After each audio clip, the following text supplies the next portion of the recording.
Hello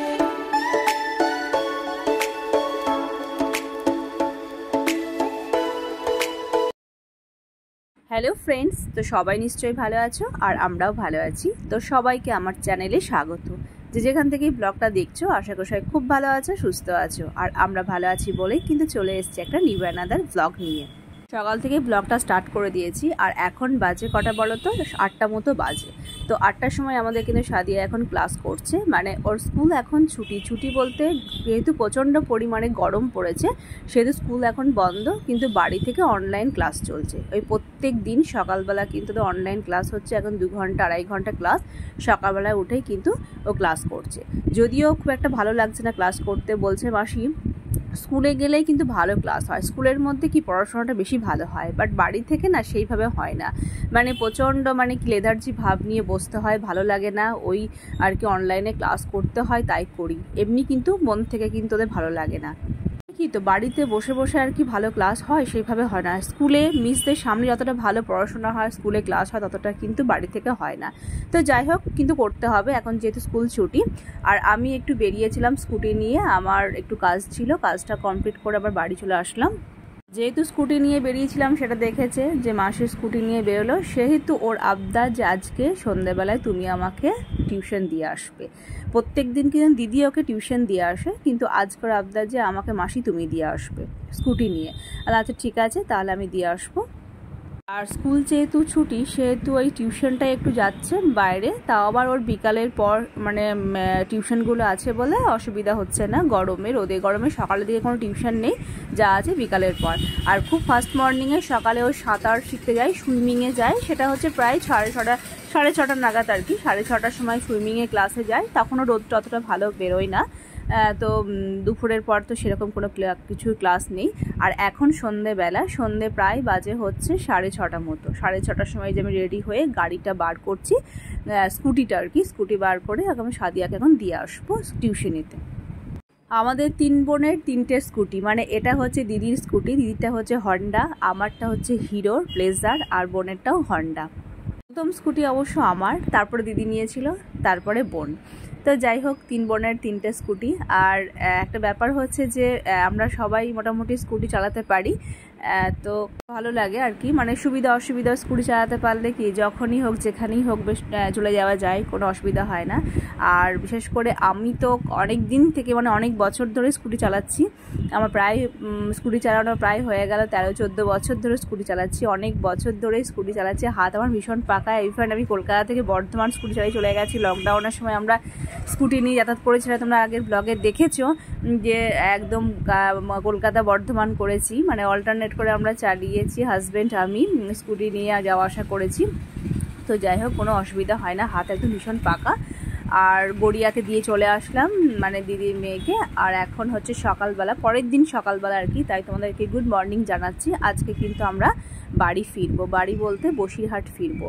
ওখানে কদিন থাকলাম, কদিন থাকার পর তারপর আজকে ফিরছি। কদিন থাকলাম তাও হচ্ছে ডাক্তার দেখানোর পারপাসেই কিন্তু ছিলাম, যেহেতু প্রত্যেক দিন ডেট ছিল আর কি, প্রত্যেক দিনই যেহেতু দেখানোর ডেটটা ছিল বলে সেই কারণে কদিন ছিলাম কন্টিনিউ। আজকে কিন্তু আমরা বসিরহাট ফিরছি। সকালবেলায় একদম রেডি হয়ে চলে আসলাম, এখন মেট্রো স্টেশনে চলে এসেছি, মেট্রো এখনও ঢোকেনি। এবার আমরা ফিরবো, দমদমে যাব, মানে দমদমে যাব না, ভাবলাম প্রথমে ভাবলাম দমদমে যাব, দমদম থেকে ট্রেন ধরবো, কিন্তু ভাবলাম যে না, দমদম থেকে ট্রেনের ভিড় হবে, তার থেকে সময় হলেও আমরা শিয়ালদা দিয়ে চলে যাই। শিয়ালদায় গিয়ে ওখান থেকে একদম ট্রেনটা ধরলে ডাইরেক্ট মানে বসার সিটটা পাবো অ্যাটলিস্ট।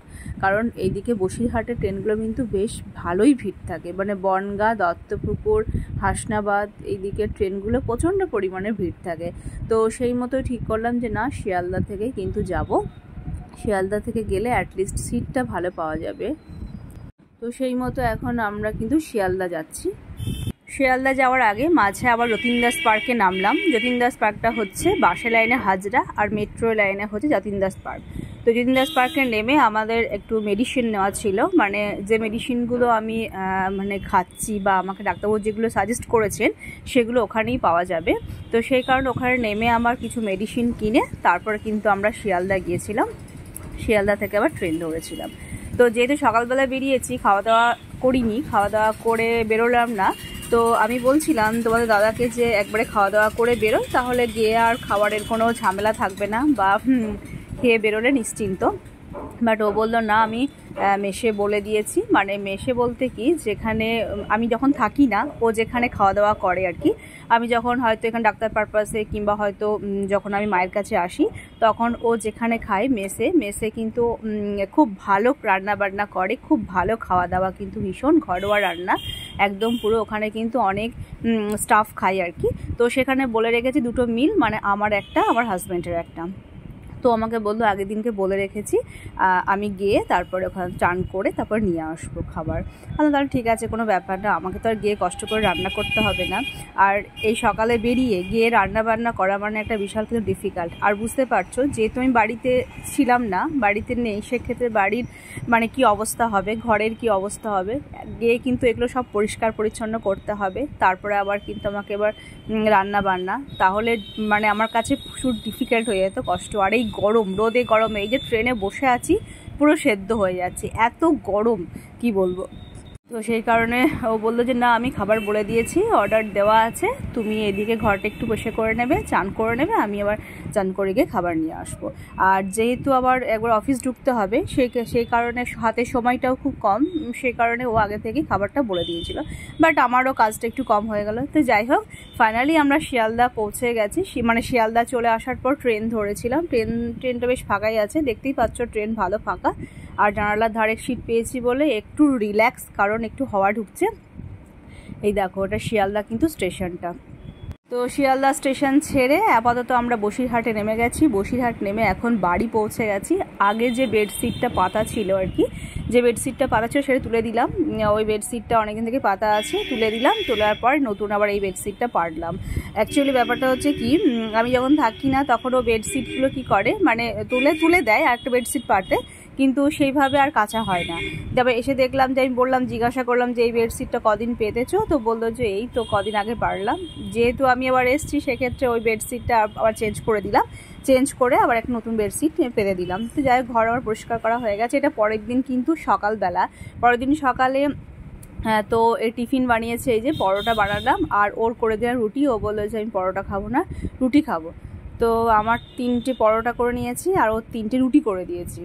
তো এটা খাবো। আর আলু ভেজেছি, মানে আলু বরবটি ভাজা ওইদিকে করেছি। আর আজকে রান্না হচ্ছে শাক, লাল শাক, আর এদিকে করছি ওই যে বাটা মাছ ভাজা, আর হচ্ছে আম ডাল করব। মানে আম ডাল করব, কিংবা হয়তো ডাল যদি না করি তাহলে হচ্ছে আমের টক করব, এটাই ঠিক করেছি। তো শাকটা এখন হচ্ছে, আর উচ্ছে ভাজা। এই গরমে একটু উচ্ছে ভাজা বেশ ভালো লাগে, আর উচ্ছেটা আমাদের বেশ ভালোই লাগে, উচ্ছে ভাজা হোক সেদ্ধ হোক যাই হোক না কেন আমাদের বেশ ভালোই লাগে। এই যে গোটা একটা আম কেটে রেখেছি, এটা এখন চাটনি করব, আর না হলে আম ডাল করব, দুটোর মধ্যে একটা করব। এখনও ডিসিশন নিইনি কী করব। শাকটা অলরেডি হয়ে গেছে।